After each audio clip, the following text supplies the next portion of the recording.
শঙ্খ পুরো রেডি হয়ে গেছে বিকেলবেলা পার্কে যাওয়ার জন্য। ঘুম থেকে উঠেছে বলে মুডটা একটু অফ আছে, আর আমি পড়াতে যাব। টাটা করে দাও বন্ধুরা।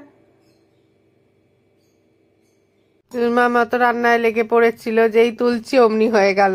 রাতে গরম গরম ভাত, বেগুন ভাজা, আর কি লাগে, কাটা ভাজা চলছে আর এই ভেজে রেখে।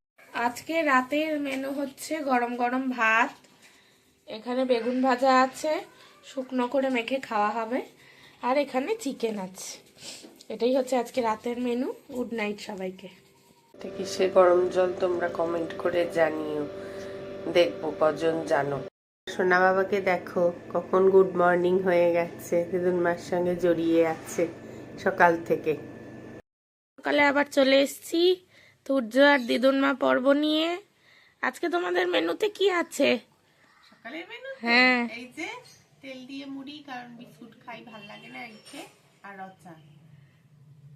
শঙ্কর ফেভারিট নাকি? হ্যাঁ, ও তো মুড়ি খেতে ভালোবাসে দিনমার সঙ্গে। কালকে চপ মুড়ি খাচ্ছিল, সন্ধ্যাবেলা খাচ্ছিল, তাই না শোনা?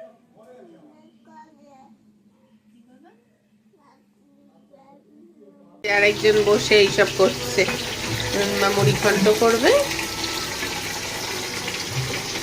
মশলা দিয়ে পেঁয়াজ ভেজে নিয়ে আদা রসুনের পেস্টটাকে কাঁচা গন্ধ মরার জন্য রেখে কষাতে হবে। চালটা ভেজে নিয়ে তারপর মাপ মতন জল দিয়ে দেবো, ঘি আর মিষ্টি দিয়ে আবার চাপা দিয়ে রেখে দেবো। শীতকালের দুপুরে একটু চেঞ্জের জন্য মাছের মাথা দিয়ে মুড়ি ঘন্ট আছে, আর এখানে জলপাইয়ের চাটনি।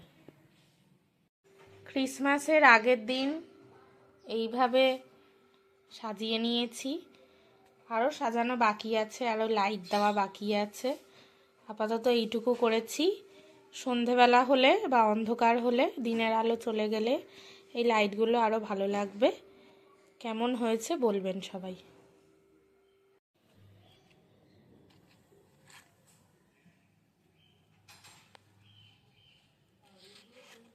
কি করছো কালার্স নিয়ে শঙ্খ?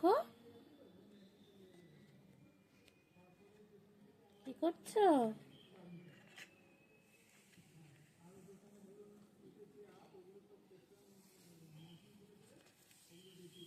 খাতায় কালার করো, দিলাম তো।